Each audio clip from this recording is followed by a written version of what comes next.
জনপ্রিয় ধর্মীয় ব্যক্তিত্বদের কাছ থেকে জীবন ঘনিষ্ঠ খুতবা শুনতে বরাবরই ওয়াজ মাহফিলগুলোতে ভিড় জমান ভক্তরা। এমনকি দূর দূরান্ত থেকেও এসব ইসলামিক অনুষ্ঠানগুলোতে হাজির হন অনেকেই। আর শীতের সন্ধ্যা বা রাতগুলোতে যেন কোরআনের মাহফিলগুলো বেশ জমে ওঠে।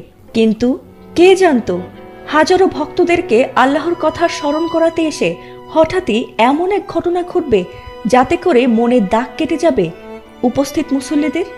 আর সেই মর্মান্তিক ঘটনার ভিডিও এবার ছড়িয়ে পড়েছে সামাজিক মাধ্যমগুলোতে।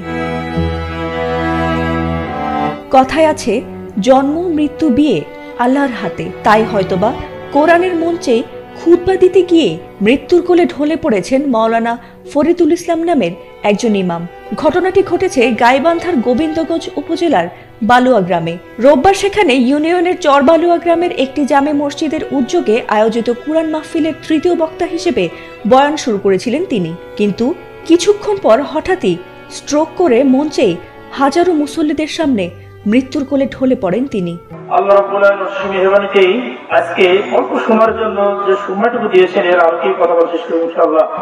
ভাইরাল হওয়া ভিডিওতে দেখা গেছে স্বাভাবিকভাবে ওয়াজ মাহফিলের মঞ্চে বক্তব্য দিচ্ছিলেন মাওলানা ফরিদুল ইসলাম। এ সময় ঈমান আখলাক নিয়ে স্বাভাবিকভাবেই ওয়াজ করছিলেন তিনি। কিন্তু কিছুক্ষণ পর কথা বলার মধ্যে হঠাৎ তার চোখে মুখে ধরা পড়ে অস্বস্তির ছাপ। এরপর ওয়াজ থামিয়ে দেন তিনি। আর তার খানিকক্ষণ পরেই হঠাৎ করে অচেতন হয়ে সামনের দিকে লুটিয়ে পড়েন তিনি। এ ঘটনার পর তাকে তাৎক্ষণিকভাবে হাসপাতালে নিয়ে যান স্থানীয়রা।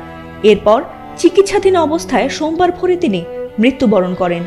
জানা গেছে তিনি একাধারে মহিমাগঞ্জ আইডিয়াল একাডেমিক স্কুলের ধর্মীয় শিক্ষক এবং স্থানীয় ঘোষপাড়া জামে মসজিদের পেশ ইমাম ছিলেন।